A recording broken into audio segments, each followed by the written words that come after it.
말씀은 사무엘상 20장 24절에서 42절까지 말씀인데요. 24절에서 32절까지만 읽도록 하겠습니다. 다윗이 들에 숨으니라. 초하루가 되매 왕이 앉아 음식을 먹을 때에 왕은 평시와 같이 벽 곁 자기 자리에 앉아 있고 요나단은 서 있고 아브넬은 사울 곁에 앉아 있고 다윗의 자리는 비었더라. 그러나 그날에는 사울이 아무 말도 하지 아니하였으니 이는 생각하기를 그에게 무슨 사고가 있어서 부정한가 보다 정령이 부정한가 보다 하였음이라.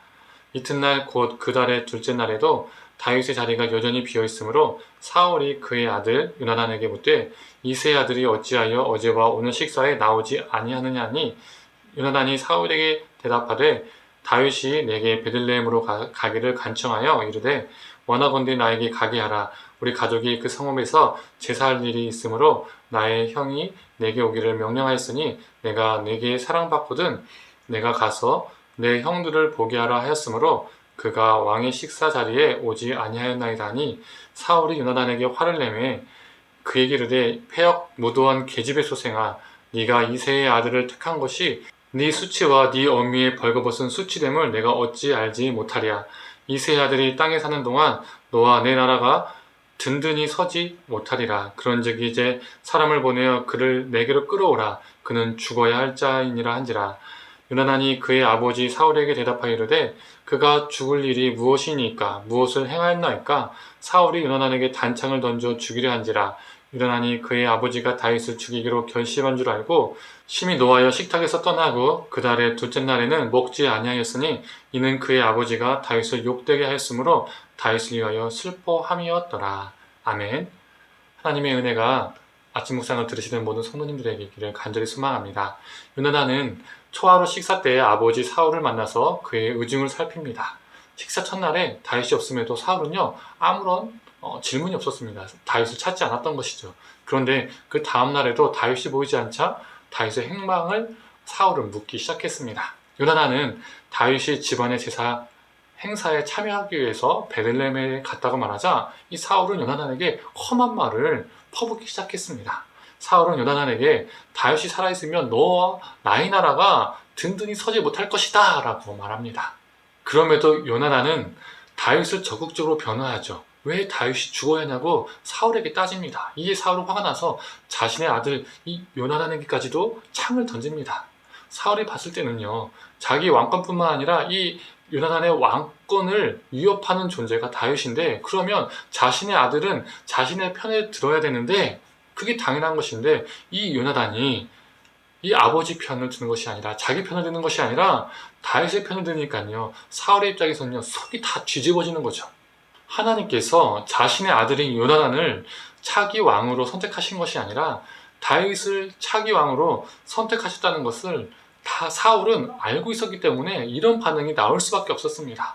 이처럼 다윗이 차기 왕이 된다는 것을 사울도 알고 있었고 요나단도 알고 있었다는 겁니다. 둘 다 하나님의 뜻을 알았다는 데에는 공통점이 있지만 그 뜻에 대한 두 사람의 반응은요 180도가 달랐다는 거죠. 사울은 권력에 눈이 멀었습니다. 그래서 하나님의 뜻을 외면했죠. 반면 이 요나단은 하나님의 뜻을 순종하고 다윗을 위해서 자신을 희생합니다. 똑같은 것을 보고 알았는데도 반응이 달랐다는 것이죠. 하나님의 뜻 자체이신 예수님께서 이 땅에 오셨을 때의 사람들의 반응도 비슷했었습니다. 두 가지 부류의 사람들 모두 하나님을 알고 하나님을 믿었습니다. 그러나 정반대의 반응을 보였죠. 어떤 이들은 자신들이 가지고 있는 기득권과 부를 빼앗기고 싶지 않아서 하나님의 아들 예수 그리스도를 외면했었습니다. 사울에게 있어서 다윗이 차기 왕이 아니어야 했던 것처럼 이 예수의 대적자들에게 예수님은 하나님의 아들이 아니었어야 했습니다. 그래서 사울이 다윗을 죽이려 했던 것처럼 그들은 예수님을 죽여야 했었습니다. 반면 어떤 이들은 자신의 생명을 걸고 예수 그리스도를 따르는 인생들이 되었습니다. 요나단이 자신이 누릴 수 있는 모든 것을 내려놓고 다윗을 사랑했던 것처럼 그들은 자신이 누릴 수 있는 모든 것을 배설물로 여기고 예수님을 사랑했습니다. 그래서 기꺼이 예수 그리스도를 위해서 자신을 희생했습니다. 둘 다 하나님을 믿고 하나님의 뜻을 알았으나 전혀 반대의 반응을 보인 사울과 요나단.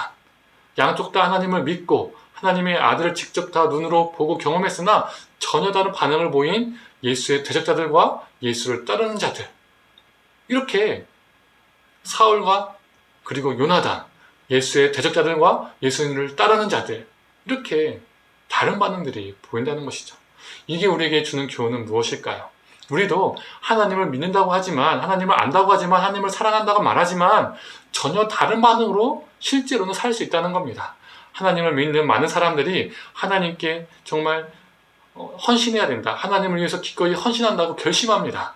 그러나 막상 나의 물질과 시간, 나의 인간관계를 포기해야 되는 그런 상황이 되면, 내가 가지고 있는, 내가 누리고 있는 그 무엇인가를 내려놓아야 되는 상황이 되면 그 결심은 온데간데 없이 사라지는 경우가 많죠.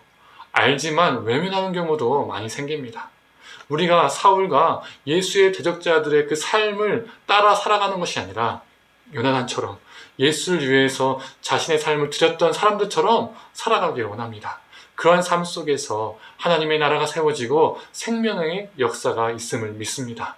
또한 이 요나단의 모습을 보면서 우리는 예수 그리스도의 모습을 보게 됩니다. 이 요나단은요, 차기 왕의 자리를 내려놓습니다. 자신이 누릴 수 있는 모든 것을 내려놓았죠. 단창에 맞아 죽을 뻔도 했습니다. 그렇게 그는 하나님의 뜻을 위해서 살았습니다. 우리 예수님도 하나님의 본체신 하나님과 동등되시나 그 모든 것을 내려놓으셨습니다. 그리고 십자가에 죽으셨습니다. 하나님의 뜻을 위해서 자기를 희생하셨습니다.